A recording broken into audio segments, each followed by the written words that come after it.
904, line 3. Line 3. All right, we are back. Number 3. Go ahead. Okay.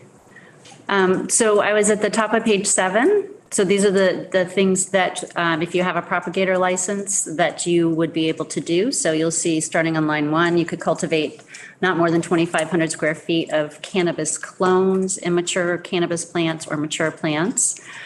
Second one is test, transport, and sell cannabis clones and immature cannabis plants to licensed cultivators. And the final one is to test, transport, and sell cannabis seeds that meet the federal definition of hemp. This is a new section. This is a whole new section. There is no propagation license currently. So section 7, and I will just note there that if you decide to proceed with that provision, I would want to include them in rulemaking. We have a provision in rulemaking in section 881, and I would want to add them as a licensee, and probably be good to hear from the board about whether or not there's anything specific with regard to that type of license that's different from the other licenses that you might want to have them adopt rules on. So section 7, this is amending the definition, the ability of wholesale license folks to, right now, you'll see the language that's struck in subdivisions 1 and 2. Right now, they're only allowed to purchase cannabis from certain types of licensees, but this is changing the language in both subdivisions so that they could essentially be doing business with any other licensed cannabis establishment, not just certain ones. If you look at page 8, top of the page, section 8, the same change is made for product manufacturers. So rather than restricting who they can sell and work with, they can work with all licensees. And then the same change is made in section 9 for retailers. So page 9, starting with section 10. So now we're moving on to the medical cannabis registry. And so the first change here is to the definition for qualifying medical condition. So if you'll recall, when I was here earlier and talked about, in order to be on the patient's registry, you have to have a certain qualifying medical condition according to statute. And you'll see there on the line, starting on line 7, the types of medical conditions that currently qualify. And so starting on lines 9, going down to line 15, there's a number of medical conditions that are added. And then I'll note that on line 17, it's striking the language with regard to post-traumatic stress syndrome, and that is allowable now, but you'll see there's qualifiers there. And so right now, it's a post-traumatic stress disorder provided that the department confirms that the applicant is undergoing psychotherapy or counseling. And so that is struck, but you'll see up on line 9, post-traumatic stress disorder is added without those qualifiers.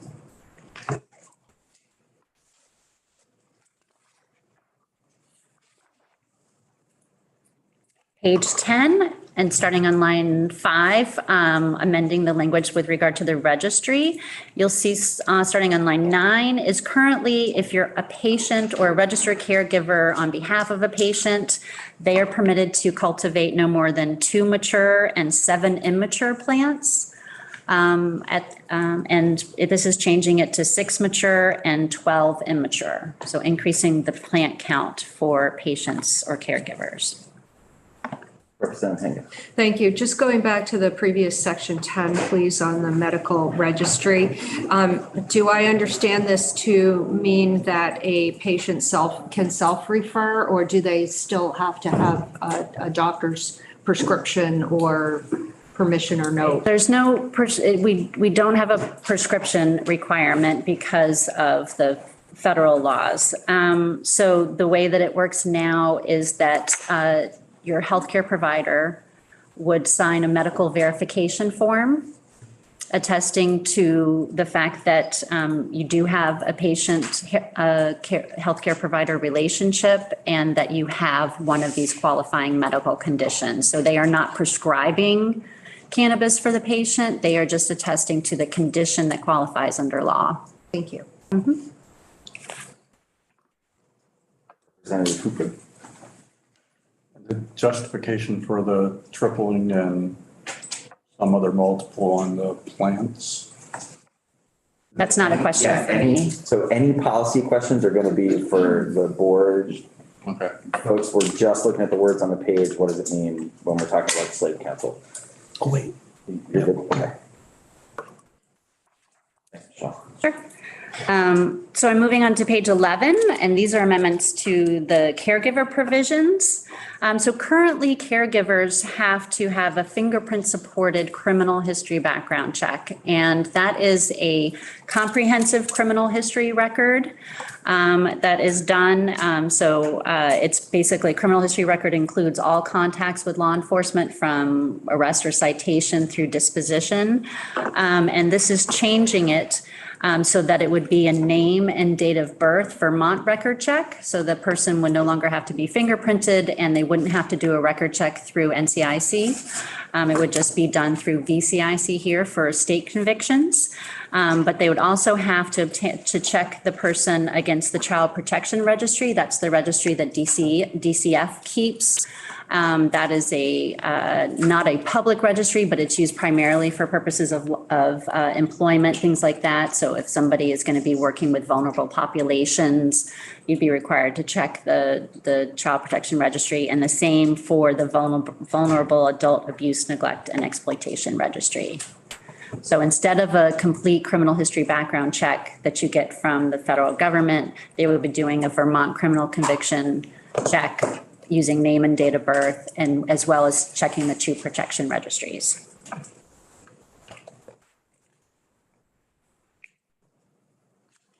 Bottom of the page just is related to. A clarifying question?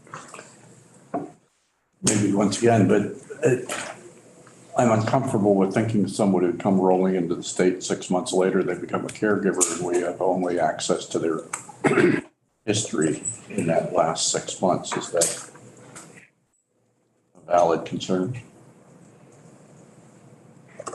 So I think anything that's policy, anything about why the words are on the page, we're going to hear from witnesses very shortly. Michelle can tell us the what, but not the why. Representative Chase. Similar, does the Vermont system pull from any federal ones, or is it entirely self-contained and isolated? Do you know?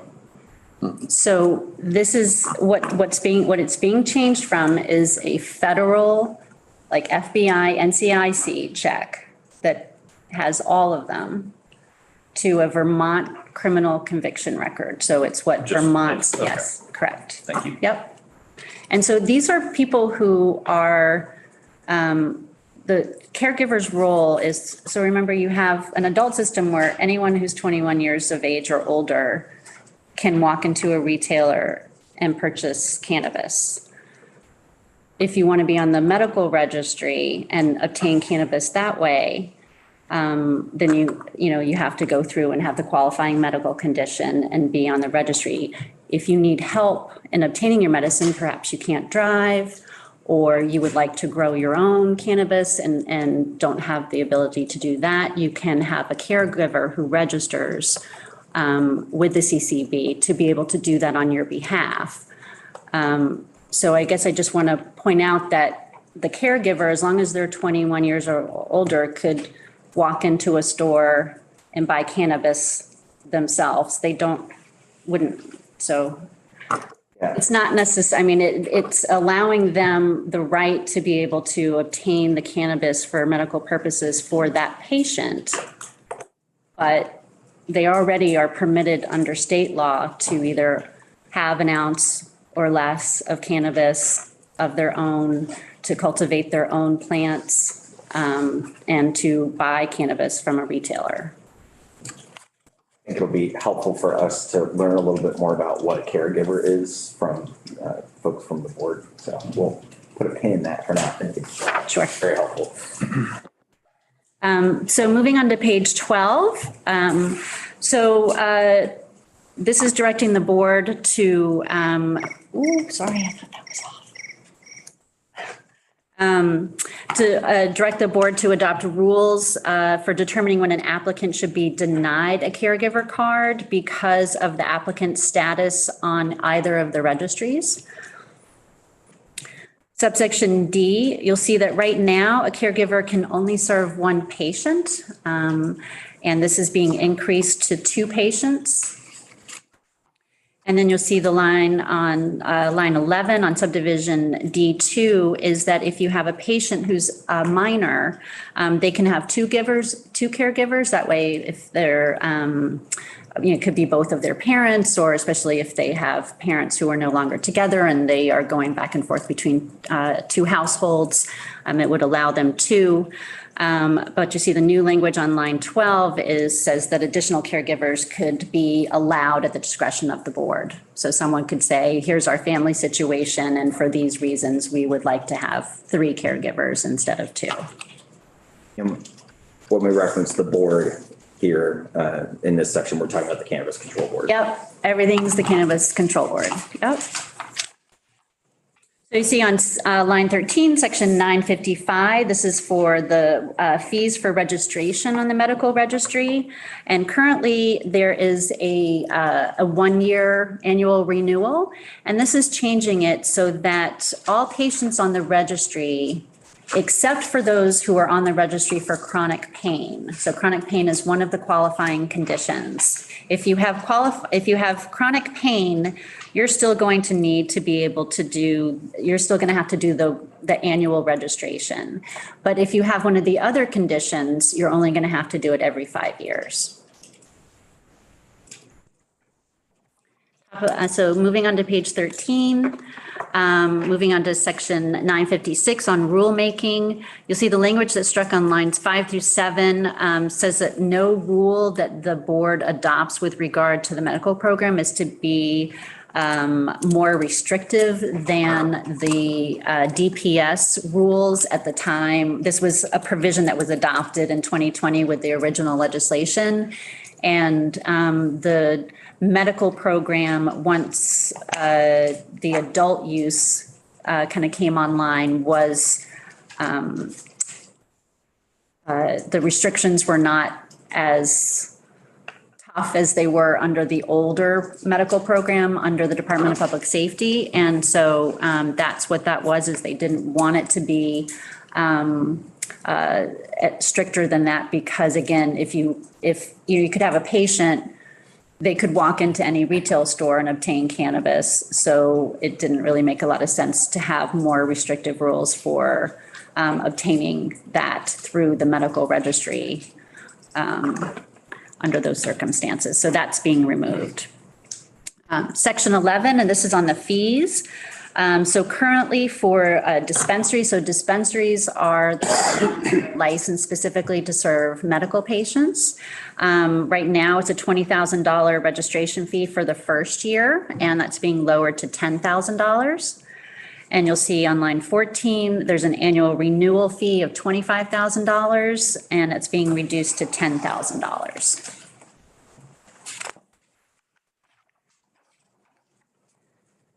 Page 14, section 12, this is an exemption in the tobacco laws, clarifying that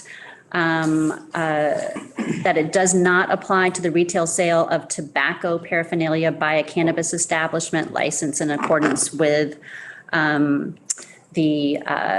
the adult use cannabis establishment system or for the medical system. So anybody that is selling a pipe or or papers or something like that at a licensed cannabis dispensary or a licensed cannabis establishment wouldn't have to get a tobacco license in order to sell those items.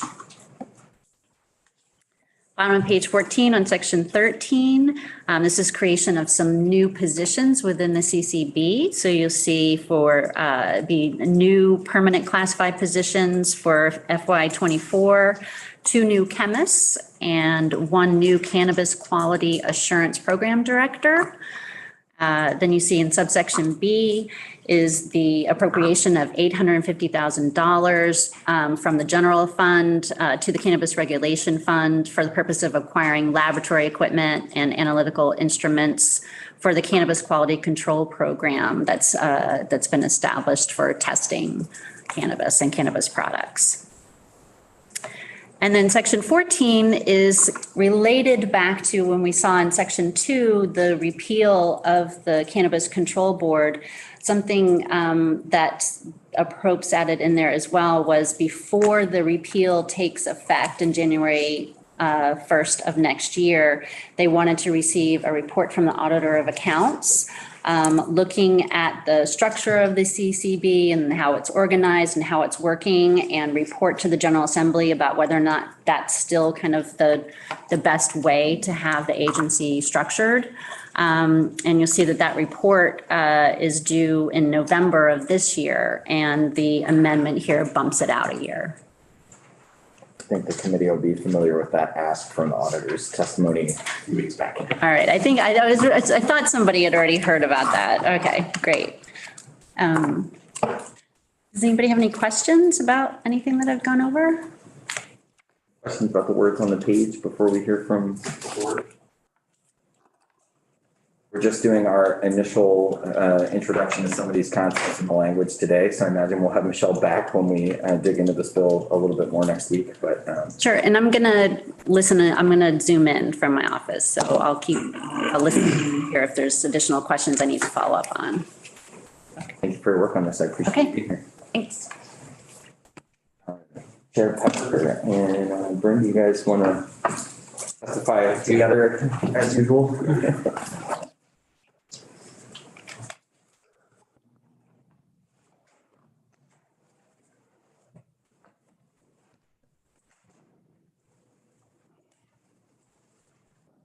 Thanks for being with us. Chair McCarthy.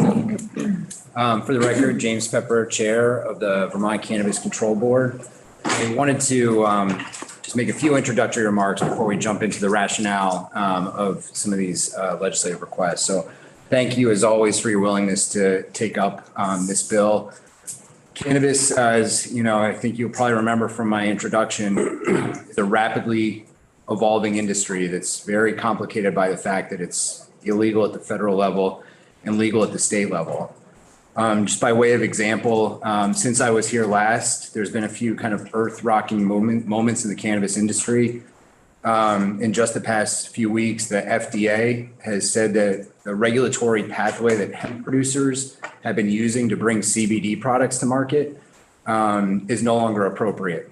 The DEA has come out in the past few weeks and said that products containing hemp-derived synthetic cannabinoids are in fact Schedule I substances. California, Washington, and Oregon are walking down a path right now that might lead to the interstate commerce of cannabis products in contiguous legal states. Just a few examples from the past few weeks of how this market is rapidly evolving. On the more local front, we've had our first contamination event that we are working our way through. Our medical program is in desperate need of attention, and we are on the cusp of our first set of license renewals.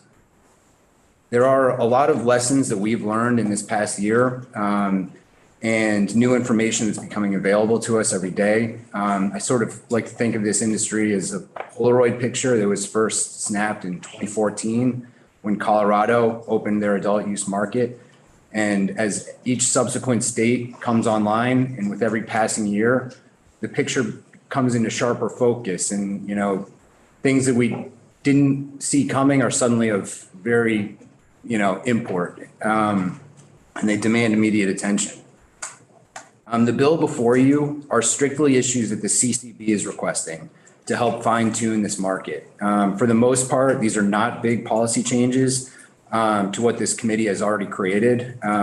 These are requests that allow us to more effectively administer the program, support the needs of small cultivators, and to contribute to the proper functioning of the market. I'm sure everyone's been hearing from constituents about how to either expand or contract this market, how to greater support the people and communities that have been most harmed by cannabis prohibition, or how to treat cannabis cultivation more like agriculture. I think this bill is an appropriate vehicle to have those conversations. And we certainly want to be at the table to kind of think through the practical implications of some of those proposals that, we're hearing about. But as it stands now, H270 is a relatively narrow set of recommendations that are coming directly from the CCB. Because this committee did so much work on an issue last year, I thought I should just mention that amending the prohibited products section of the cannabis statutes to remove the THC cap on solid concentrates is not part of this bill. Given that issue tends to dominate the conversation, I asked the sponsors of this bill and the chair of the Senate Judiciary Committee to put that issue into a standalone bill so that that one issue doesn't overshadow these other issues. So I'm here to answer questions that might come up throughout the testimony, but I wanted to hand things over to Bryn to discuss the rationale of each of these sections. Okay. If that's all right. No, thanks, Chair Pepper. I invited both of you up. I'll let you drive, and we'll, I think the best way to do this for the committee is to maybe take an idea, if you're open to just taking questions on each section as they come. That's probably the easiest way for us to wrap our heads around it. I'm guilty of putting a lot of language before the committee all at once in a couple of the bills we're working on right now. So we're starting to get a little brain fatigue. Okay, so I'll go ahead. For the record, Bryn Hare, Executive Director of the Cannabis Control Board. And I think the way I'll start is just to go through the various sections of the bill and give a brief explanation for the rationale behind those policy recommendations. I'll take any questions that you have along the way. I would just reiterate that I do also see this bill as primarily a technical corrections bill. You heard from the chair a few weeks ago, giving a little bit of a timeline of the board's work so far. And given that we are a brand new agency that has stood up a regulatory framework for a new industry in the last year and a half, there is inevitably going to be some tweaks and even some course corrections each year. So I think this bill reflects the first year of those tweaks. So I'll start with the sunset of the advisory committee in section 1. So that 14-member advisory committee was created to assist the board in its policy choices, development of its policies, and the recommendations that it made to the General Assembly as the board launched the adult use market. Given the structure of that advisory committee requires appointments by legislative leadership, the Attorney General's office, the executive branch representatives, and other stakeholders, reappointments are going to need to be made frequently. There is no mechanism in the statute for the advisory committee to develop its own leadership structure, so that administrative work of the advisory committee has fallen to the CCB. So ensuring that appointments are made and reappointments are made, establishing subcommittees of the committee, organizing meetings of the full advisory committee and each of its subcommittees, creating agendas, and soliciting feedback is the work that the CCB did in the summer and fall of 2021 when the board was first appointed. We convened our whole advisory committee and all of the subcommittees over 75 times in the lead up to our rulemaking. And it was very, as you can imagine, very time-intensive work to organize the advisory committee in that way. The board doesn't see a continued need for this time-intensive work that's required to engage the advisory committee moving forward. And it's our position that our limited resources are best spent on our regulatory work to ensure that we meet our mandate to administer a safe, equitable, and effective adult use program. So this is really a proposal to sunset the advisory committee, but of course it's only a proposal for the committee to consider. You could also consider the structure of it and the makeup in light of the fact that there are a number of reappointments that would need to be made given the turnover of the appointing authorities.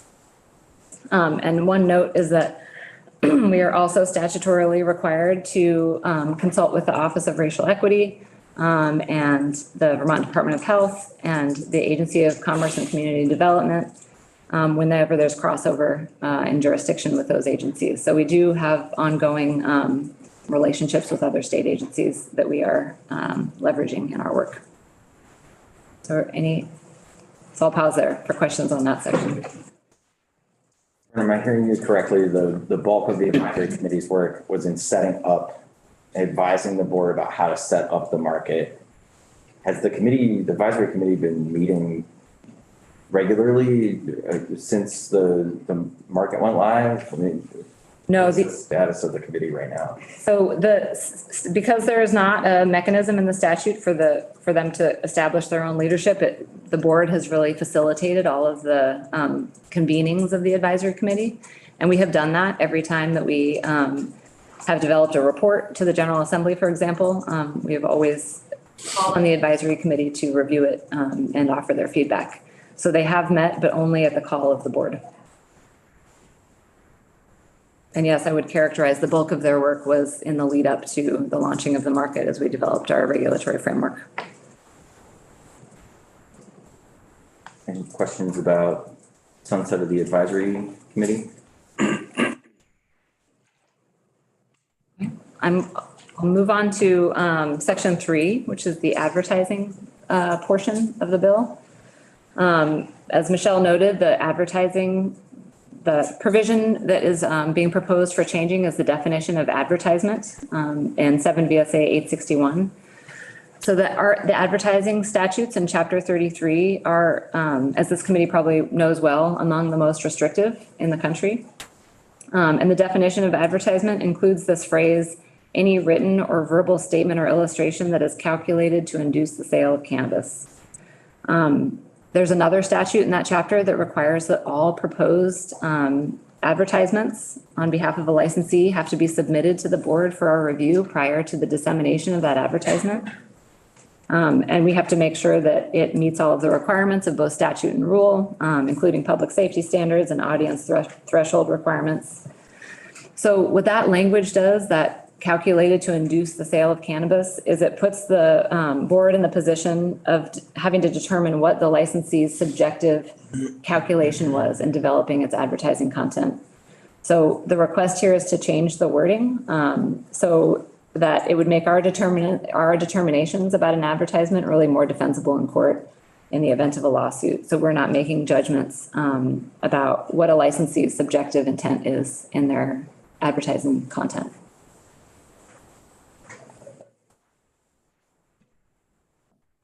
Questions about section 3?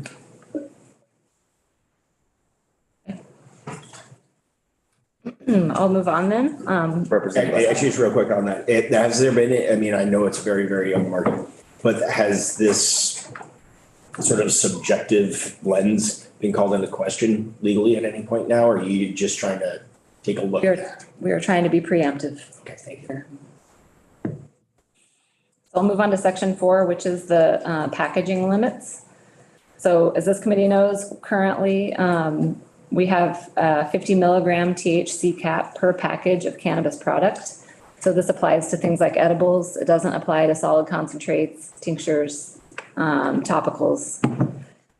We also have a 5 milligram serving cap. So what that means is it amounts to essentially 10 servings per package. And the suggestion here is to increase it to 20 servings per package. So that 5 milligram per serving requirement would still apply, but it would increase the total package THC cap to 100 milligrams. So this would put us in line with most other states with adult use programs in the country. There currently are only, I believe there are only 5 in the country that have a 50 milligram cap per package of cannabis product. And so this is really in line with our goal to decrease the packaging waste that's flowing from the cannabis industry. As this committee knows, one of our rules is that we prohibit plastic in the packaging of cannabis products. We do have a waiver provision so that licensees who are trying to package their product in compliance with our child resistant requirements for packaging can purchase a plastic packaging cap if necessary to achieve that child resistance. So the idea here is really to reduce the amount of that plastic packaging that's flowing through the cannabis industry. Would it be safe to say that there are licensees that are currently half filling standard packaging that's commercially available in order to meet this limit? Yes, I believe that is fair to say. Representative Higley. Mr. Chair, I know we aren't going to spend a lot of time on this because Chair Pepper requested it. be taken out of this, I believe, and put into a separate bill. No. I believe Chair Pepper was talking about solid concentrates, Oh. which is not the same cap. This is very much in this bill. We are going to talk about this. Okay. Well, again, I guess, and, you know, I know we've got a ways to go in this, but I certainly think this is a lot more than a technical correction bill. You know, we've got 100% increase. I'm not just sure what that means. There's other places in here that have, you know, things like 100% decrease in fees and so on. So I think there's a lot here to digest, as you said, and I certainly don't consider it a technical correction bill. Yeah, I think a couple of, I would say I agree it's not a pure technical corrections bill. I think that, I defer to Chair Pepper on this, but I think both, so Chair Pepper, I think, was trying to create the distinction for us that some of the most controversial cannabis policy that is out there, I think, and what was like a lightning rod in the last biennium had to do with the percent concentration for solid concentrates, and that is not part of this bill. Brian had talked about how this has tweaks and course corrections, I think was maybe a couple of the words he used to describe it. So these are, I think they are significant policy questions, but they're not nearly as controversial or substantial as some of the other questions that have been brought before us. So I would say tweaks and course corrections or housekeeping is probably more appropriate than saying it's just technical, because it is more than technical. I think there are some policy considerations here, but they're definitely not the kinds of things that we talked about 2 years ago. It was just in terms of the scale of but they are definitely worth serious consideration. So we're just starting this walkthrough today. And as you said, Representative Higley will definitely take some more time on this. I appreciate that. And again, I'm coming from somebody who didn't support this in the beginning. And again, I see enough in here that I'm surprised that with the limited amount of time that this has been online, that these folks have had this process, you know, going, that we're looking for such, in my mind, some dramatic changes. But like you say, we'll go through them and see what's up. Representative Waters Evans. Thank you. My understanding of this is that if you have a product that contains multiple 5 milligram somethings, right? This is just saying instead of putting 10 of them in a container or a package, you could put 20. Exactly. It's not increasing. And your question was that if you had 2 plastic bottles and you went to get 20 of them, they would just put those 20 into 2 bottles instead of 1 because of the current statute. Is that? That's essentially, yes. Okay. Yep. I'm not sure any clarification. Do you have a clarification you can Well, provide? so of course, the downside of this is the accidental exposure, the kid that breaks through, or the person that leaves out an open jar, and someone who's thinking that it's something else, eats 20 as opposed to 10. Okay. That's the downside to this. I think we're doing a lot with the prevention community about safe storage of cannabis. We do require child-resistant packaging. We do have very strict limitations on what an edible can look like, what it cannot look like. More importantly, it can't mimic any currently existing candy. It can't be appealing to youth. It can't, be a gummy bear, for instance. It can't be a Skittle. It can't look like a Skittle. Has to be dull colors. One of the big downsides of cannabis legalization that we've seen, one of the practical downsides, is that, controlled environment agriculture, indoor cultivation, is an incredibly energy intensive operation, almost, per square foot, one of the most energy intensive operations in any industry. It set California and Washington and Oregon back, a decade on their kind of climate goals. The other downside that we've seen, dramatic downside, is just the amount of single-use plastic that moves directly from the cannabis store to home to a landfill. And we've tried to kind of cut both of these downsides off ahead of time by just having very strict environmental standards, trying to encourage outdoor cultivation. And this, on the kind of consumer waste, the kind of consumer packaging, just is in line with I guess, the philosophy of the board. But I understand the concern. I certainly do. And, you know, we're proposing it and it's up to this committee to make the decision. Yeah, so Chair Pepper, would it be accurate to say all we're talking about here is the number of the exact same product that can be fit in the package? So instead of buying, you know, if it was beer, it would be the difference between a 6-pack and a 12-pack. The beer is the same. The edible that's with the 5 milligram per unit limit is exactly the same. We're just talking about the quantity that can be in a single package. Single container. That's correct. Okay. Representative Morgan. So in other words, it would be legal to purchase 2 bottles under the current construct, or are we now saying you can buy more because of this? No, that we have strict per transaction caps that were created in statute. And we have, you know, there's the flour per transaction cap. And then we created an equivalency chart for things like edibles or tinctures or other products. And so this wouldn't change the per transaction cap. This would just say, instead of buying 2 jars of gummy bears, I could buy 1, not gummy bears, excuse me. Instead of buying two edible packagings. But you could already buy the 2. You can already buy the 2. In one shot. That's right. Okay. Yeah. I just want to make sure we weren't increasing going, hey, you can buy a wheelbarrow load now instead of. Yeah, so Representative Byron, I think, has a useful analogy. Yeah, we're literally in this section, all we're talking about is the amount of the exact same product that you're allowed to put in a single package. Got it. So essentially right now what we're saying is like you can buy 2 6-packs of Budweiser, but not a 12-pack. I just said that. Oh, you did?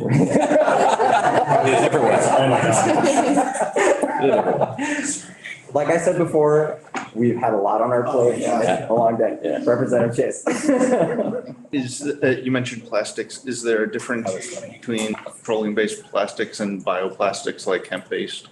So we've spent a lot of time digging into this. We actually have a board member who worked in bioplastics for a long time. And we are trying to focus on, there is a distinction, but it goes a lot deeper than that. Like there's a certain type of plastic PHA that actually breaks down in a landfill setting as opposed to under like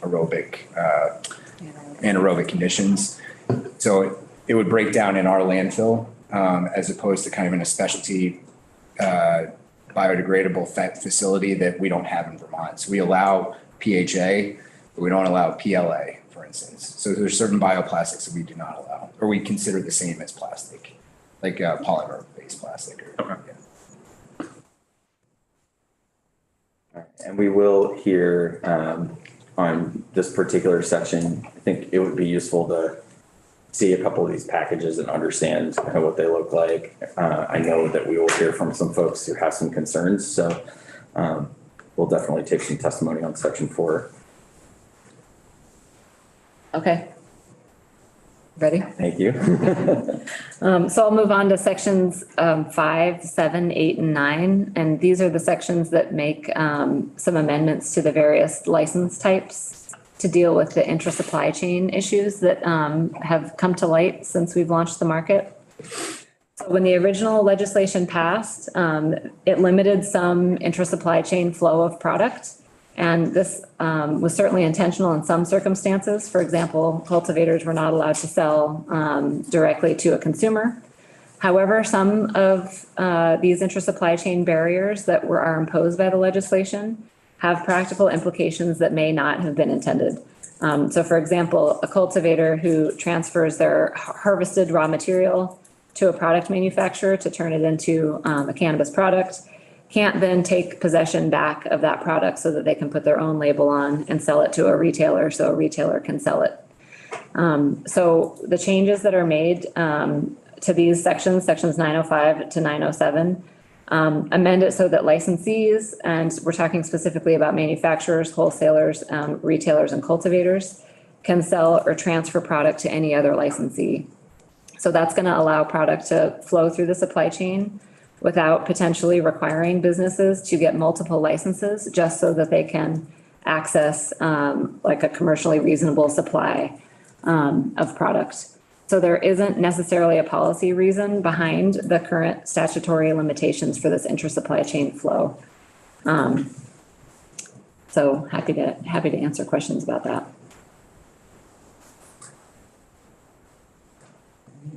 I think what might be helpful is if you could kind of take us Sure. just through the supply chain, just a little summary of kind of how you're seeing the flow of these sections.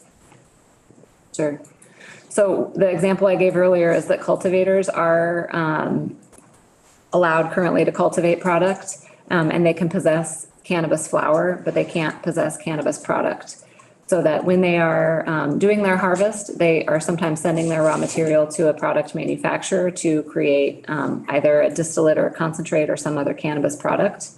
And many cultivators are wanting to put their own label on that product and sell it under their own brand. But they can't take possession of any cannabis product under the statute. So they would have to obtain another type of license in order to just possess that product, that distillate, for example, or cannabis product that was created by the product manufacturer. So currently we are requiring that they obtain another license type if they want to do that sort of, if they want to repossess that product and put their own label on it and transfer it to a retailer for sale. So that is one example. Happy to give others. This section would allow a cultivator to have their product processed. They could get it back, label it, and then sell it to A retailer. a retailer. So they could sell it to another licensee, but they can't themselves actually sell it. Right, so it's limited to the sale or transfer among licensees. So it would not change who is eligible to sell product to a consumer. Any questions about the cultivator license piece?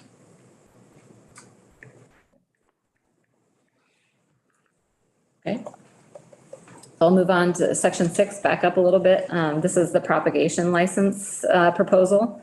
So this is a license type that would allow a licensee to have a set amount of canopy with which they could do genetic research or grow immature plants for the express purpose of selling those immature plants to other cultivators. So it would allow for an indoor propagation space year round, and it would allow the licensee to keep stock young plants and vegetative starts under lights. So to ensure they don't go into flower, have a controlled environment that would be needed to produce vegetative cuttings and seedlings for transfer to other cultivators in the industry. It would allow them to keep these stock plants free from pests and disease and have control of genetics. And also experiment with breeding to create novel varieties and strains for the market. So this is something that the market needs to ensure that licensees have a way of obtaining starter plants from the regulated market.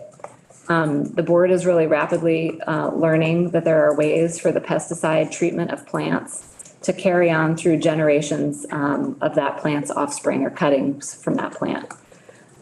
So in year 1 of the market, cultivators were obtaining their starter plants, sometimes from the illicit market. And that is becoming clear now in a year into the regulated marketplace. So this would allow for a way to ensure that all cultivators have access to starter plants that are regulated by the board's regulatory framework.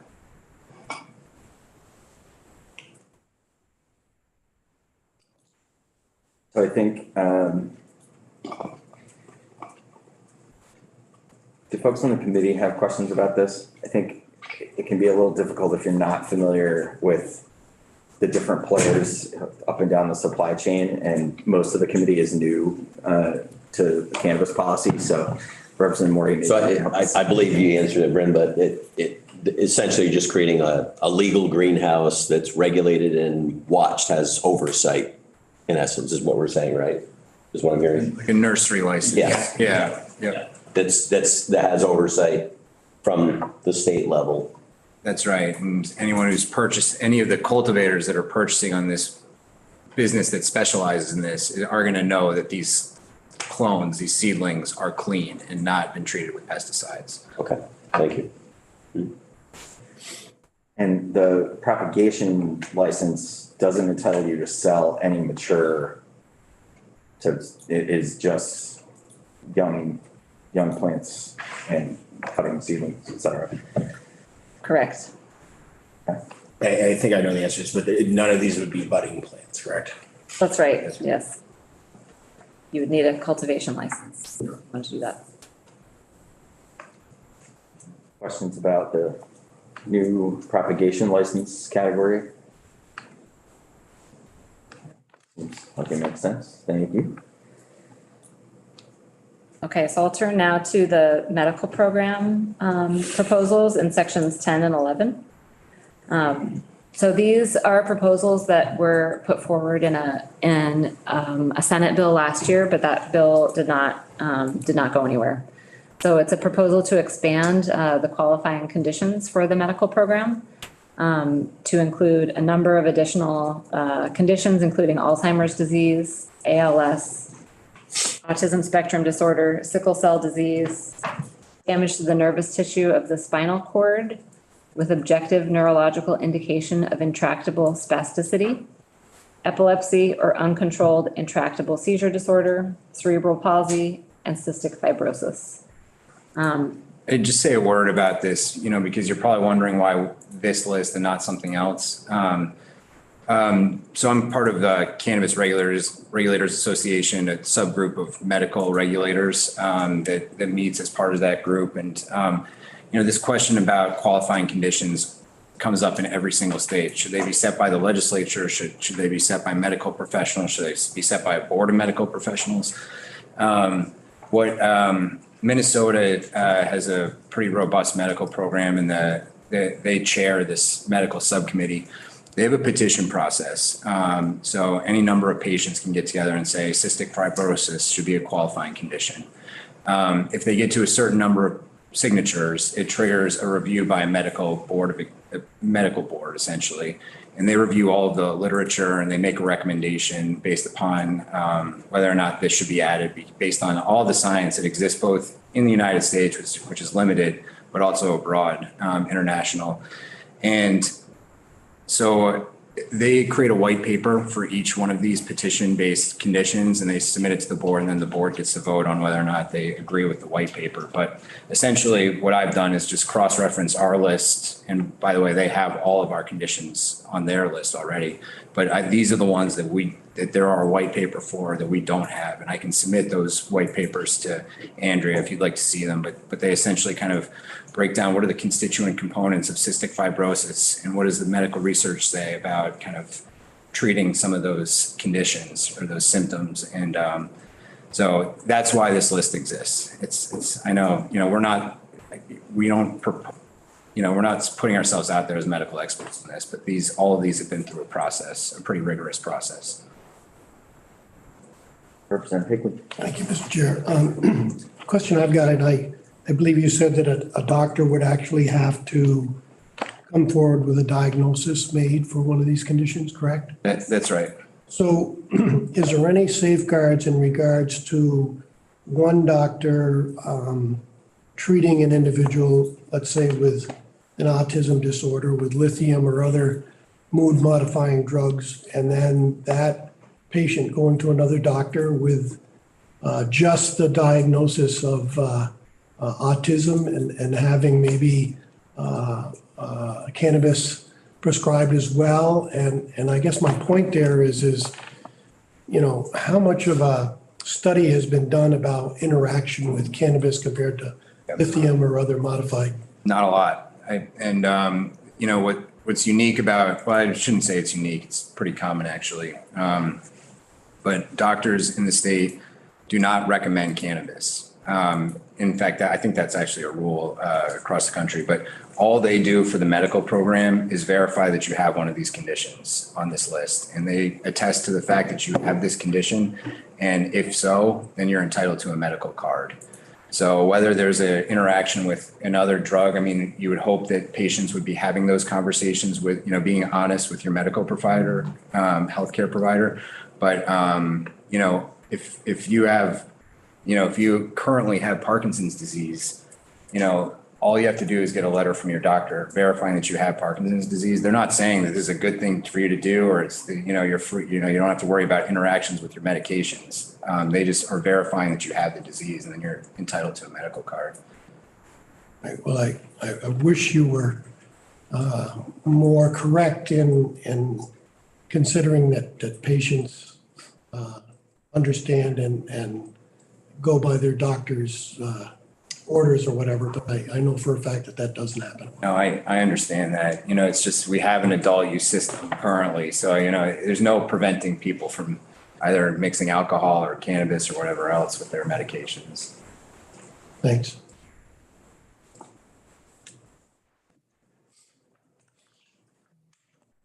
Okay, I'm going to keep going just because I spent a lot of time on the medical amendments over the past 2 years.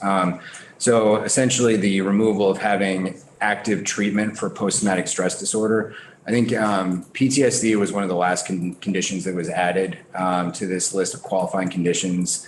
Essentially the way that it worked, and, you know, and this was maybe 2017 maybe, is, you know, you have to have two doctors verifying, one that says that you have PTSD and one that says that you're in active treatment for it. You know, I think that not everyone who has PTSD is ready for active treatment or talk therapy or whatever other kind of, you know, counseling that might be prescribed here. But I think, and this is I think a pretty significant barrier to entry in order to achieve some of the benefits of having a medical program. Probably most significant in when it comes to PTSD is the privacy that's involved. You know, I think a lot of veterans can jeopardize their federal benefits if they admit to using cannabis. And I think that one of the things that being a medical patient offers you that the adult use doesn't is you can kind of set up a private appointment. You can get curbside delivery of your medicine, and you could get delivery of your medicine in certain circumstances. And I think you know, having this condition that you also have to be actively engaged in therapy is just not realistic for a lot of the folks that are suffering from PTSD. Of course, it's a safeguard. It was a safe rail that was added, you know, I think by a different committee, but certainly the legislature. And so, you know, we're putting it out there as one way to improve the medical program, but, you know, it's a policy choice. And so, you know, just wanted to have the debate because this is something that's been requested multiple times to the Cannabis Board.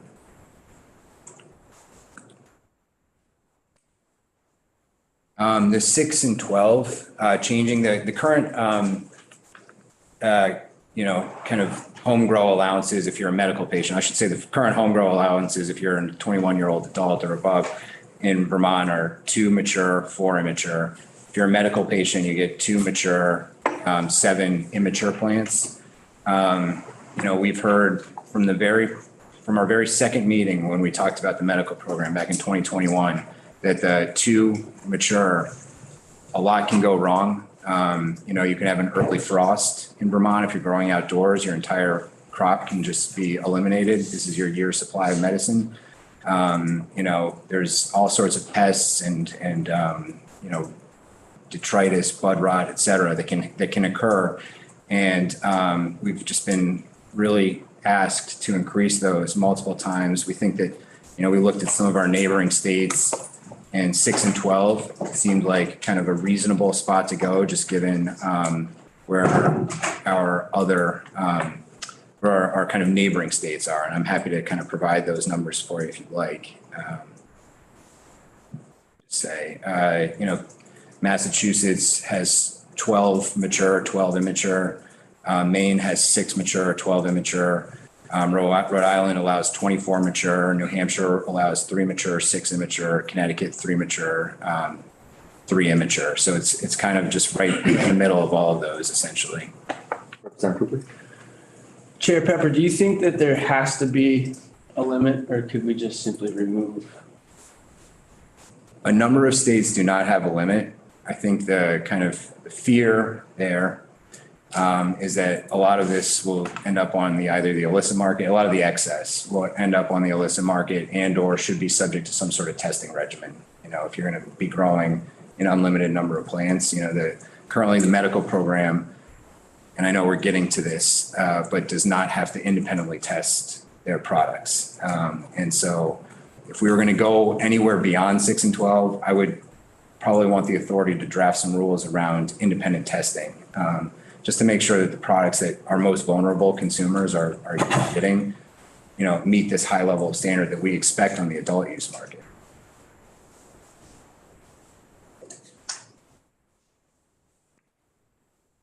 Other questions?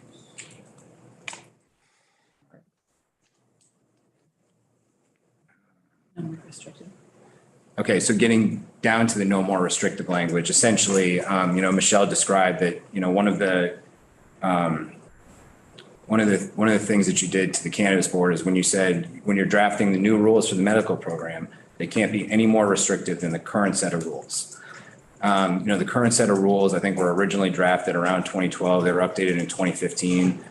They haven't gotten a really solid refresh until we did ours. However, this no more restrictive language, the new rules cannot be any more restrictive than the old rules. And that certain things that we are requiring on the adult use side, we cannot impose on the medical side. Third-party independent testing being the kind of central one that we wanted, and our general counsel advised us that we couldn't do it.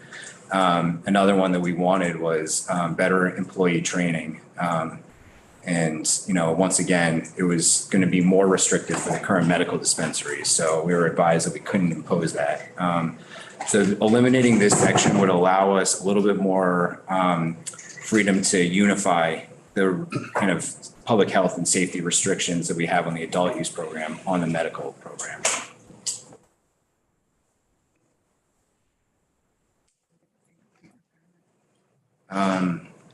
Any questions on that? The caregiver fingerprint requirement. As of earlier this year, we had 3,700 people in the medical registry.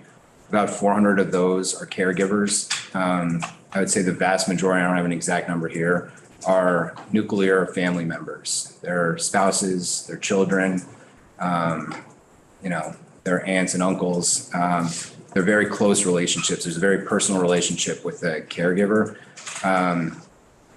The need to put them through a 50-state background check. And by the way, I don't think the 50-state background check has ever turned up a single issue that would disqualify a person from becoming a caregiver is onerous. I mean, it just is. And, I think that we can achieve the same level of safety. I mean, I think that the concern with having a 50-state background check is that maybe someone will exploit a vulnerable adult that's got a, severe medical condition. We think that, just given the nature of our program and the fact that we're not asking for significant, expansion of who can be a caregiver, that this Vermont criminal history background check plus the kind of vulnerable adult abuse neglect registry is sufficient for caregivers. Representative Cooper, do you have a question?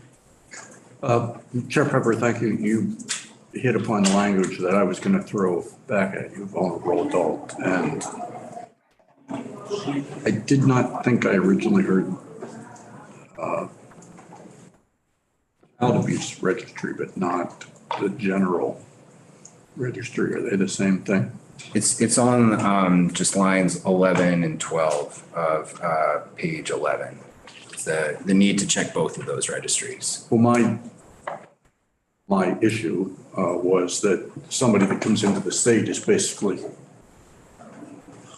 scot-free if they've committed crimes outside of the state impacting vulnerable adults to some degree. That's an uncomfortable point. Yeah. I hear that point, and it's a good one. I think what the authorization that you get to be a caregiver is pretty narrow. You can pick up from a dispensary for a patient that might be infirm or can't get out of bed. You can help administer medicine. If not all of these medicines are intoxicating. Some of them are they're high in CBD, very high in CBD, low in THC. Sometimes, we have had a very young person on the registry in the past and needed help administering medicine. I don't, when you have this adult use system that's active, the kind of the benefit, the authorization of a caregiver is actually quite narrow. And so I don't know if someone who may have had a criminal conviction in another state, why that necessarily would preclude them from fulfilling the duties of a caregiver. But Yeah, I guess my perspective is that it's sort of an incestuous thing. Once somebody gets the authority of the state behind them, then they come in and start interacting with somebody that's vulnerable. And the next thing you know, they have the power of attorney and yada, yada. So there's, no limit on that incursion into. Chair Pepper, I just wanted to zoom out, when we were going through the walkthrough with Michelle. I think you're trying to drive at it, but I just want the committee to kind of think about what are we talking about here? We're talking about folks who are helping, who are looking for the legal authority to assist specific folks who are authorized that have a card on the registry to help them either get from a dispensary or actually administer a cannabis medicine, right? If those folks are looking for the legal ability to do that, whereas it would be illegal if they didn't go and register as a caregiver. But some of the illegal activity that I think you're mentioning, Representative Hooper, the kind of abuse, I don't know that it's really facilitated or enhanced in any way by virtue of them being a caregiver. Well, it opens the door, Mr. Chair. I think that having gone through this with my mother at some point, it seems like, and another family member, probably not as prevalent, but once somebody gets into your house and says, I'll do that. Don't worry about that. I'll take care of that. It becomes an escalating sort of shift of responsibility that it opens the door, I think. And initially, we're opening the door by saying you can be a caregiver to people manipulating the situation. That's kind of, that's something that you find in a lot of people that work that way, that they have done it before. So there's my concern with not having, with a new state resident or a new person just engaging in this, that we don't look very far into the past. This doesn't certainly eliminate the concern, but I would say, we're not in the business of matchmaking patients and caregivers. A patient comes forward with a proposed caregiver and asks, there's no registry of caregivers, for instance, where people, you come forward and say, my son would like to grow cannabis on my behalf. Can he do that? And then we would go through this process and look through his Vermont criminal history record and the kind of abuse and neglect registry. And, it doesn't eliminate that need, or that, that fear. Certainly we've seen, all sorts of people take advantage of, people that are, especially that are suffering. I'm essentially just raising that flag. Yeah. Thank you.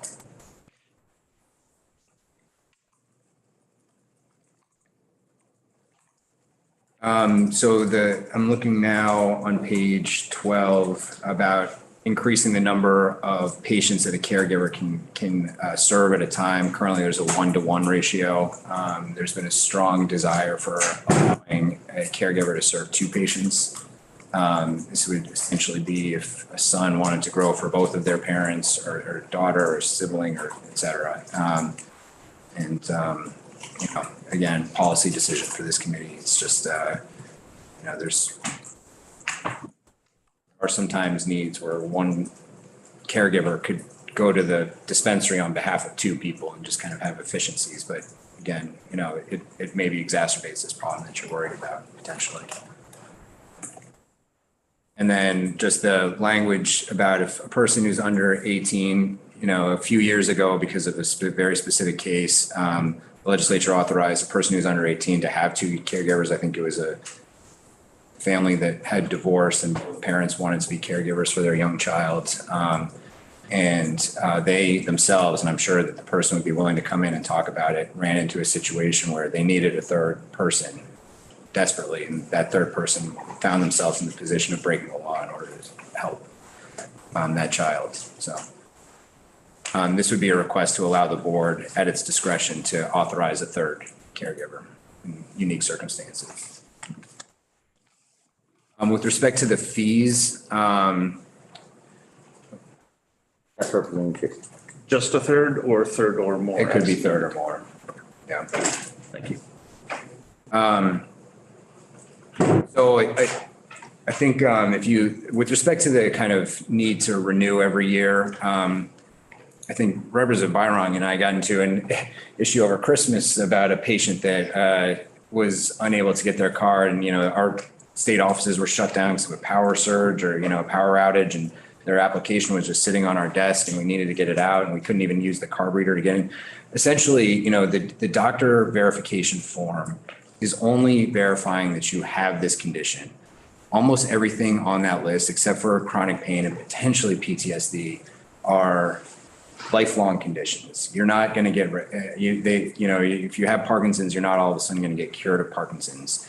And so the need to renew the form every year is a huge hindrance, and it's a huge demand on the cannabis board staff to renew these. And really what we're doing is just verifying that this doctor form is in our hands, saying that this person still has this condition.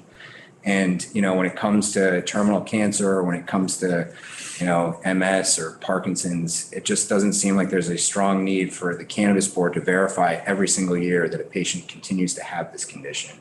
And so to reduce the administrative burden, to help patients just not have to get this extra visit to the doctor every year, then we were proposing a 5-year renewal. If you have anything but chronic pain, which I think the medical definition is pain that persists for 3 months or longer, we think that one, if you're on for chronic pain, you should visit the doctor every year to verify that you still have chronic pain. That one kind of isn't a lifelong illness or condition. But for all the other ones that are, we feel like a 5-year renewal is more appropriate.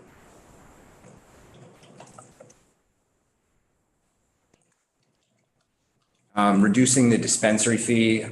So currently, the medical, there's 3,700 patients on the registry. It's dropping. So the economies of scales are getting worse for the dispensaries.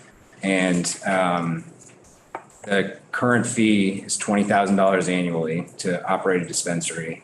The current fee to operate an adult use, cannabis store is $10,000. We thought that there should be parity between the two, just because they're going above and beyond what an adult use, and they're serving a smaller portion of patients. And, honestly, there's probably an argument to be made to drop it even lower. But, when I spoke to the dispensaries, 10,000 seemed to be an appropriate place to land, just to have parity with an adult use cannabis store. Representative Byron. How would this proposed fee structure compare to neighboring states or renewal, excuse me? I would say it's probably, it depends on the state. I think this is probably more than Maine. It's probably less than Massachusetts. I don't have the exact. Kind of in the middle-ish though. Yeah, I mean, again, 10,000, I picked that kind of out of the blue. So we have 5 dispensaries. This is essentially, $100,000 a year. This would drop it down to 50,000 that we're taking in. And it just seems that given the increased kind of demands that we have on medical dispensaries, this need to have kind of consultations with patients, this need for privacy, this need to provide delivery services, to have products that aren't necessarily marketable on the adult use side, like these high CBD products. They're providing a service that goes above and beyond what a lot of adult use stores provide, and they're paying a premium to do so for an ever dwindling portion of the market share. So, we thought it was appropriate time to ask that their fee be reduced. Thank you for the perspective. And there's no limitation, there's no cap on medical anymore. There used to be, there was only 5 licenses. that cap on licenses. So this could potentially encourage more just medical dispensaries potentially. No, thank you. Representative. In the change in the fee structure, I did not remember and regret now not doing something different, but the medical end of things, we were making serious efforts to try to preserve if it seemed like that cost structure would not be doing that. But we also were looking to get to a point where this was self-sustaining. What did that do to that curve? So What will this do to the curve? So I can answer that.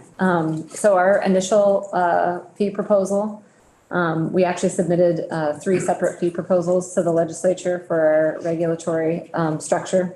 The initial one did cover our costs essentially.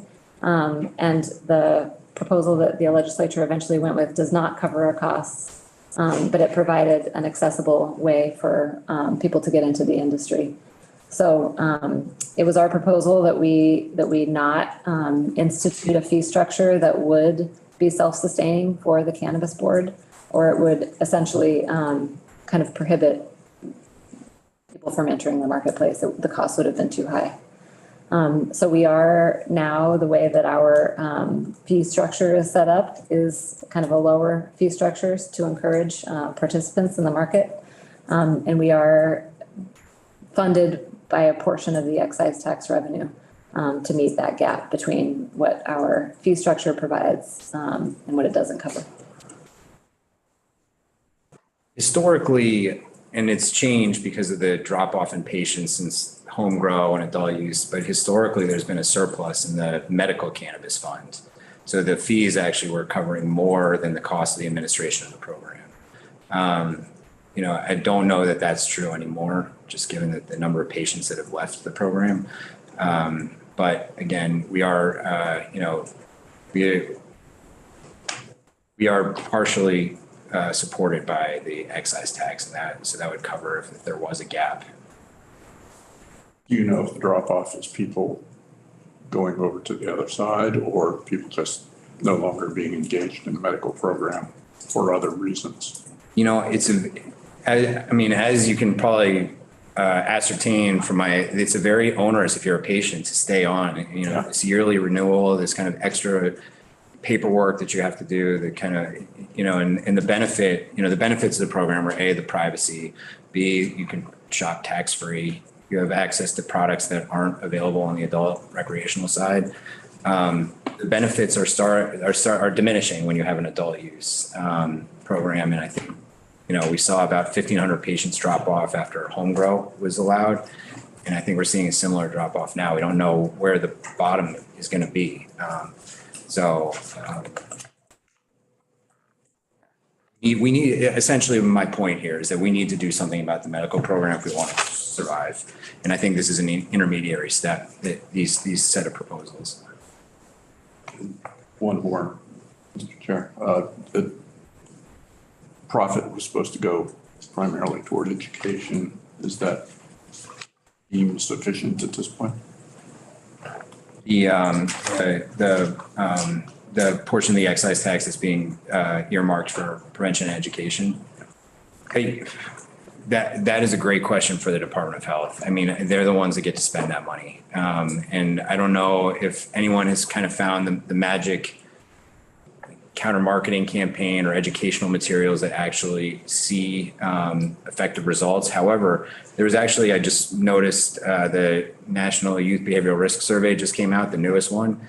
And teen usage is actually dramatically down. I think it's down 6 points since over the past 10 years. So whatever in that coincides with, 21 jurisdictions starting adult use programs. So something is working, but it's not necessarily, I can't say that any one education campaign or, any $1 that was spent towards this effort was successful, but something's working.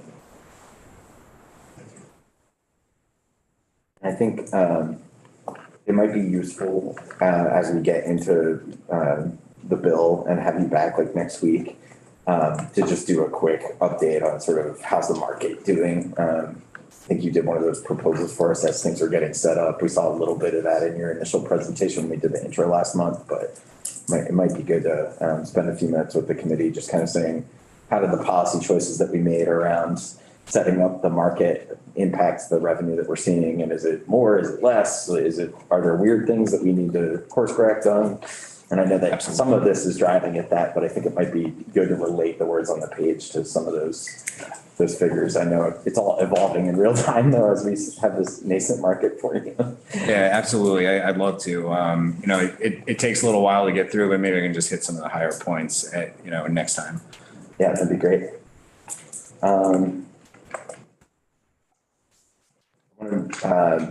Yeah, so if you want to continue. I'm done with the medical program, I think.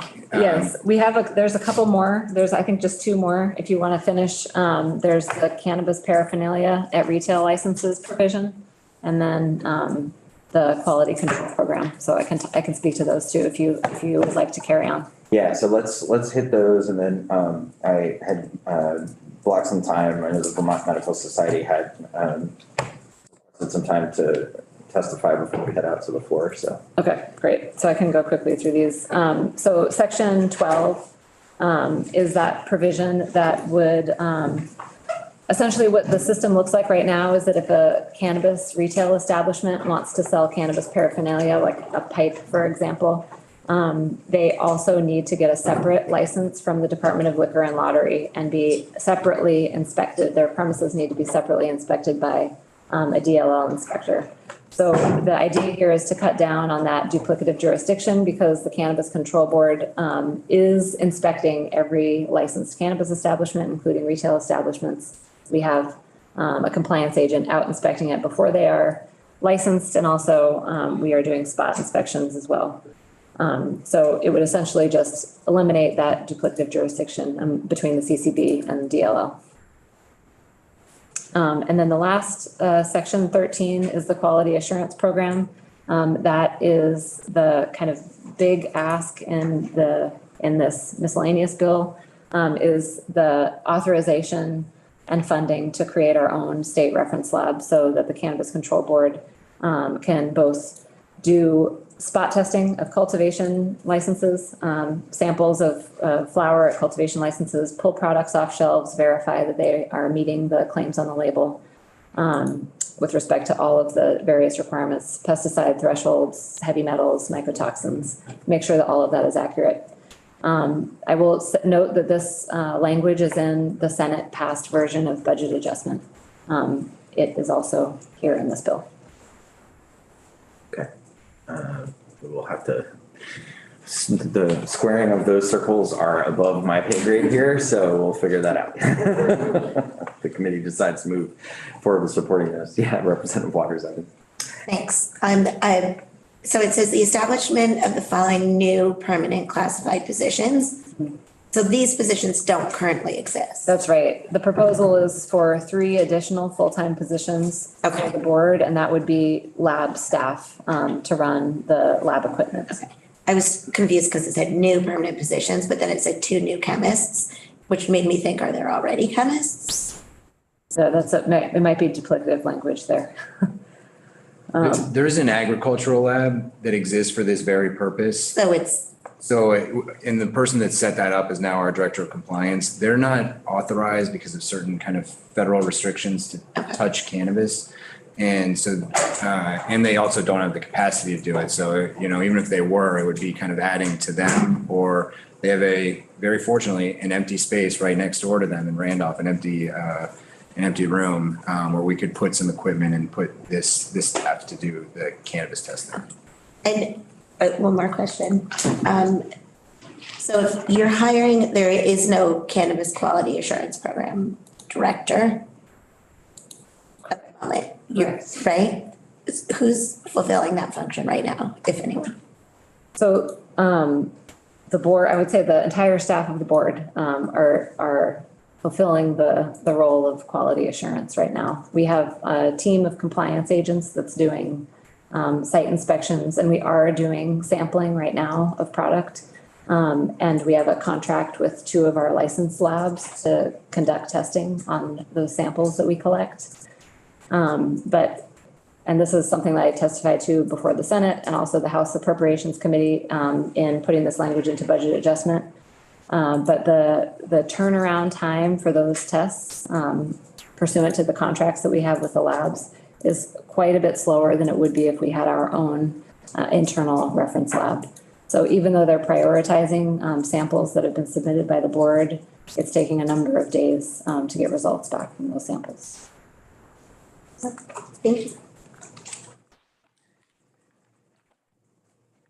I guess I would ask the obvious question, you know, if we had had this kind of resource set up, would we have had the kind of contaminant, or would it have been a lot less likely that we would have had the contamination issue that we had?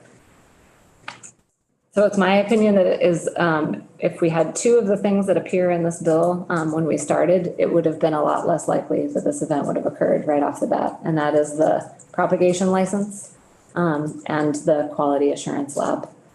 Because it would have given us the ability to begin this sample spot testing much earlier on than we were able to.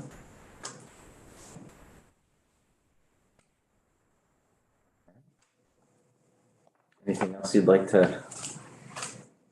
I just obviously just begin or end where I began. Just thank you for taking a look at this program again. I think we're kind of all in this together here in Vermont. We've decided to go down this path, and this is an industry that I wish you were a full-time legislature, because there are full-time, these are issues that come up in the off session. You know, I started talking about this lab, well, you know, just a footnote in history, I started talking about this lab back in 2016 when the Senate first passed the original cannabis legalization bill. And there was this exact appropriate, well, not this exact one, but a very similar one was in that bill.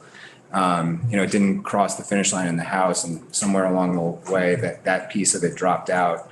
But, you know, I think this is, you know, just an industry where had this happened, you know, in September, we would have had to wait for everyone to return, you know, this contamination issue had it and to authorize this. And we would have been stuck kind of using what at the time was only one lab. Now we have two licensed labs that are authorized to do pesticide testing, but it's still, you know, we're competing with spots with the rest of the industry, and they can prioritize us to a certain extent, but they don't also just do cannabis, at least, you know, one of them doesn't. So, you know, I think this, you know, this whole bill to me, maybe there's some things that, you know, are strictly policy that you guys can determine, but there's certain things in here that I think are really helpful to kind of fine tune this market.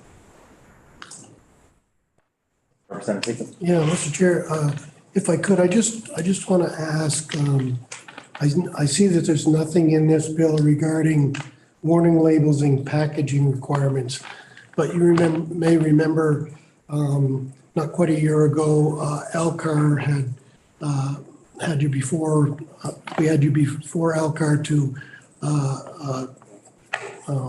ratify your rules.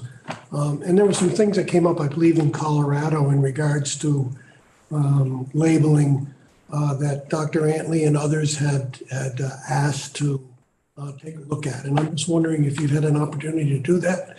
And again, I believe that's probably through the health department as well. That's right. I mean, what happened in Colorado is there was a question about whether they should repeal their high THC solid concentrates. I think where the legislature landed was, well, maybe we need a special label for high THC solid concentrates. And I don't disagree with that. Of course, you know, we're not medical experts. We're not experts on kind of what the appropriate health warning should be. We put the Department of Health in the driver's seat on the warning label. And, you know, when we got the same kind of requests from Dr. Antley and others during the LCAR process, we kind of sent them over to the Department of Health and said, do you want to modify the warning label? And they had spent, you know, Bryn mentioned our advisory committees met 75 times. They had spent who knows how many hours developing that warning label, and they didn't want to just change it on a dime. However, so they said no, and we left it as is. We didn't accept the recommendation from Dr. Antley. If there was a desire from the legislature to allow for high THC solid concentrates, they probably should have their own label, because they are a different product altogether. You know, how some of the effects of consuming a high THC solid concentrate are different than just consuming a 5 milligram edible. And, I think it's totally appropriate for the Department of Health, once again, to craft a warning label that might include some of these things that Dr. Antley asked for. Okay, thanks.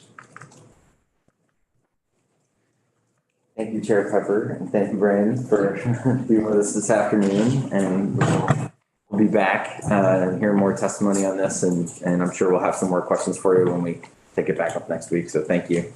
Thank you. I'd like to invite the Vermont Medical Society, Joel Sudoff-Garrett's here, and has sent us some testimony in writing. Hi. Back on, was introduced. Thanks for being here. Yeah, for those who don't know me, I'm Jill Sudhoff-Garren, and I'm speaking on behalf of the Vermont Medical Society, the Vermont Academy of Family Physicians, the American Academy of Pediatrics, and the Vermont Psychiatric Association. And thanks for letting us have a little bit of time here. We did submit comments that are very specific on the sections that we're concerned about. We also don't feel like this is a housekeeping bill. We really feel like this has some significant health impacts. And so we would respectfully like it to go to Human Services, because that's the committee that would have jurisdiction over the health impacts of cannabis.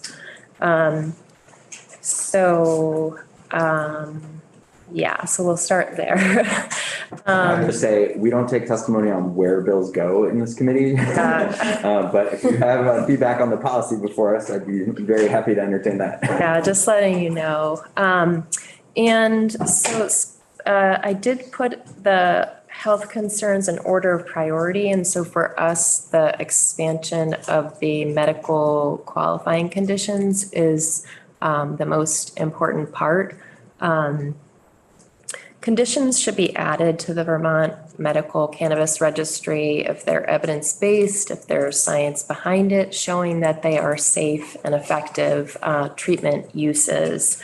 And so with cannabis being a Schedule I controlled substance, we know that there isn't as much robust data, but in 2017, there was a comprehensive review done by the National Academy of Sciences that really looked at conditions and really looked at what cannabis impacts have on those conditions.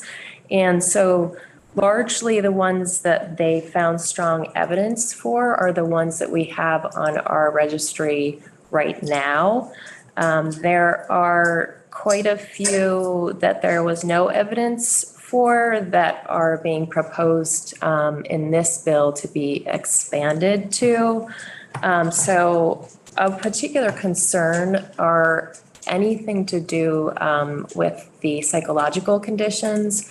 And specifically in my testimony, I talk about it being expanded to Alzheimer's, autism, and removing the requirement that PTSD patients not need a mental health provider, mental health treatment.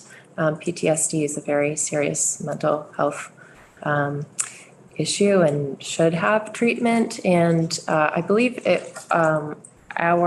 she was immediate past president, Simi Rabin. She's a psychiatrist and current medical director at the Howard Center. She recommended that there be that mental health treatment. She was on the marijuana appeals board. And so that is where that requirement came from a psychiatrist.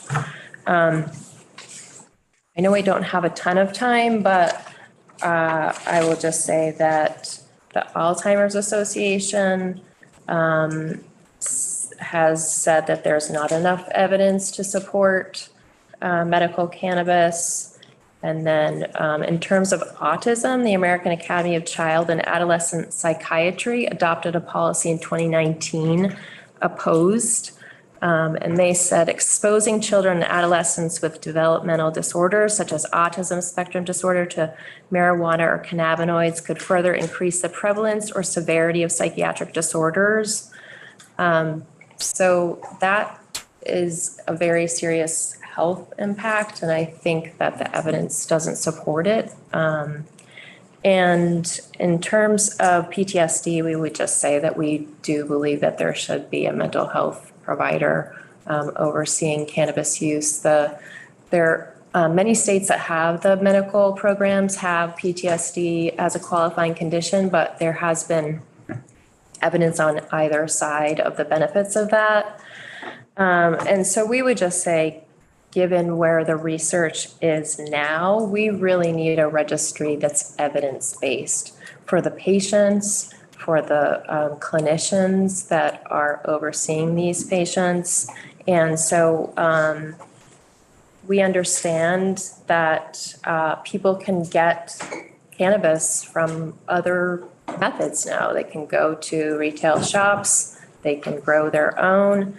And so, but we really feel like the medical program needs to be evidence-based. And so we think it should be, it should stay that way.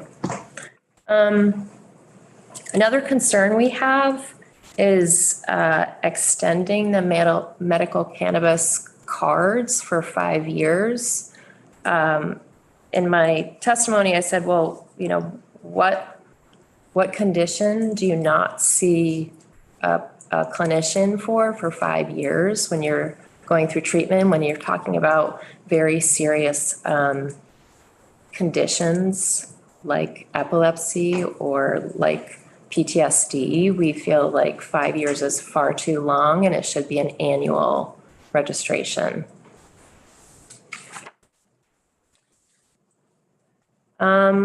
Yes, and so section 4, we're also opposed to increasing the dose of the single cannabis product package from 50 milligrams of THC to 100 milligrams.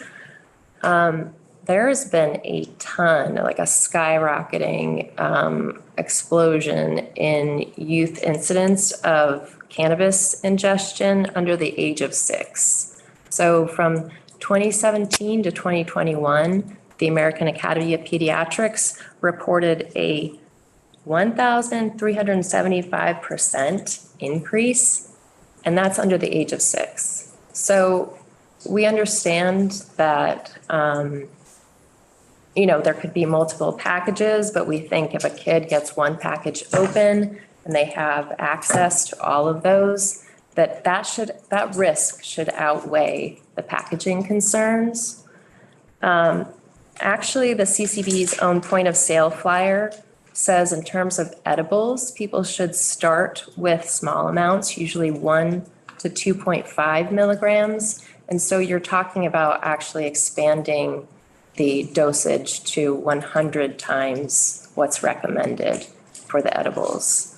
So we don't support that. We think the risk is higher. So I just want to ask you, what we're talking about in considering the bill is about expanding the total amount of 5 milligram, up to 5 milligram to like a per package cap. Right. We are not suggesting that that is an appropriate, I don't think Chair Pepper or anybody said that that was an appropriate dose for somebody to actually consume in one sitting. Right. I'm saying that you have all of those doses, right? So if a kid does get that package, so you're talking about that many more doses in that package. Do you have access to information or evidence or any of the physicians that are your members that speaks to the actual documented increased risk of the treatment protocol? I mean, one of the things that we've heard in the past is about if there was a small child who got into one of these containers, the treatment would be the same whether they had ingested, 5 milligrams or 15 5 milligram edibles. That it's. So I'm wondering if you can speak to the specifics of the BMS's concern around that. I don't think that's accurate, but I can find more information. There is a study that I put, the study that the American Academy of Pediatrics put out. And I would just say that 22% of those cases of the kids under 6 that were in that 1,300% increase, 22% of those were admitted to the hospital. So it was serious enough for that. But in terms of like the treatment, I don't Right, so I'm asking you to make the distinction between the number of cases where a child ingested cannabis, and no one here, I think, thinks that that's good, and we have taken some effort there, but we're trying to understand, does it make sense? Is there really a benefit to public safety and the safety of children to having the 100 milligram cap? For instance, in the many states that have the 100 milligram limit versus ones with 50 milligram, is there really a benefit? Do we see any public health benefit on the kids? And you don't have to answer that now, but I'm just wondering if there's any evidence on that could help inform our discussion. And look for that. I mean, I think overall, you can't deny that it's, just having this market in itself in so many states has increased the availability, and then we have this increase of kids ingesting cannabis, and the impact is there. So we're saying, let's try to mitigate the risk here, and err more on the side of caution on that one. But yeah, I can definitely look for that information. Just one last point was, we understand, we want oversight of the regulated market, but we're just saying that year over year, the Cannabis Control Board is growing quite a bit. There's a document that I sent in, and it looks like this year, there's a 36% increase in their budget from FY23 to FY24. And the prevention dollars gets taken and calculated after the board is whole. And so we would urge you to make sure that that 30% excise revenue that goes towards prevention is calculated before the board is made whole, so that we have prevention dollars going into our communities. Representative Waters. Thank you. Do we have Vermont statistics about like an increase in the percentage of children that have been taken to the emergency room or to the doctor? Is that 13.75% increase? Is that nationwide or is it Vermont? And That's nationwide. And then there is a CAX report that came out January 11, 2023. And I included that link. And that link has a regional report, and that regional report looked at poison control reports. And in the CAX piece, there's Dr. Jill Reinhart. She's a pediatrician, and she's quoted in there. But there's a link to that report in the CAX article that I have linked to my testimonies, if that helps. Is there Vermont statistics on this, do you know? About children or? I think you have to find it under the poison control, but you mean in terms of the reports? Yeah, I think. But then pediatricians can also report as well. Thank you. Representative Byron. Thank you. The data you're sending, is there a similar data set on tracking incidents of youth consumption due to the negligent handling by adults of alcohol? I don't know.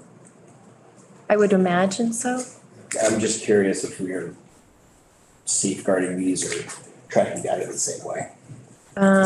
Certainly, I'm aware that the same sort of tamper-proof regulations certainly do not exist when it comes to that. Yeah, I don't know in terms of kids under the age of 6. I can look for that, yeah.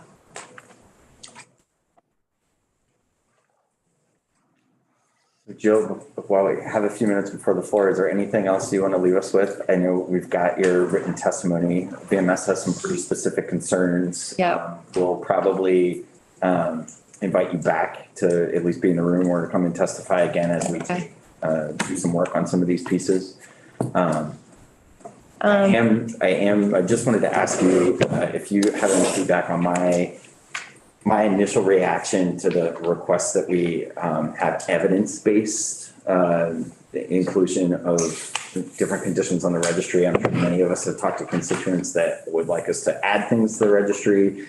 The Cannabis Control Board's been comfortable with expanding this, but I know that the VMS would like each of those enumerated conditions to be evidence-based. It's so hard because there isn't good evidence because of the Schedule 1. And so you mentioned that, I'm just wondering for the rest of the committee, like, how do we figure out the right balance between some of the demand for the specific kinds of products that are only carried in the medical market or at medical dispensaries and the limits that we're trying to put on it Yeah, I mean, I think I did send the committee, and I didn't bring it up, I should have done that. In 2019, the UVM Academic Detailing Program did a really great deep dive into cannabinoids and conditions that we actually have in Vermont law, and then any sort of counter indications on that.